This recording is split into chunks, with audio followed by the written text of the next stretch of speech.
এরকম যদি পুতুল বানাতে চাও তাহলে আমার সম্পূর্ণ ভিডিও দেখো। তো লেটস গো, শুরু করা যাক। হে এভরিওয়ান, আজকে আমার বোন বলছিল যে আপু তুমি আমাকে পুতুল বানিয়ে দাও। আমি বলতেছি পুতুল আচ্ছা বানিয়ে দিচ্ছি। তো ছোট বোনের আবদার কখনো ফেলা যায় না। আর পুতুলটা তাও আমাকে বানাতে হবে ক্লে দিয়ে। তো আমার বোন আমাকে একটা ক্লে হাতে ধরিয়ে দিল, ধরিয়ে দিয়ে বললো নাও আমাকে পুতুল বানিয়ে দাও। তো আমিও বসে পড়লাম পুতুল বানাতে। আর তোমরা এর ভিতরে আমার ইউটিউব চ্যানেলটা সাবস্ক্রাইব করে দিও, লাইক কমেন্ট শেয়ার করে দিও। আর আমি পুতুলটার হাত পাও বানিয়ে নিলাম, দিয়ে হাত পা লাগিয়ে দিলাম।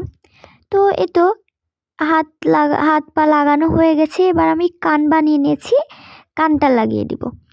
তো আর তোমাদের কাছে একটাই আবদার, প্লিজ প্লিজ আবারও বলছি, প্লিজ প্লিজ আমার ইউটিউব চ্যানেলটা সাবস্ক্রাইব করে দিও।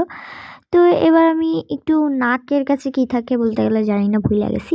তো ওইটা লাগিয়ে দিলাম, তারপরে আমি চোখ বসাই দিলাম।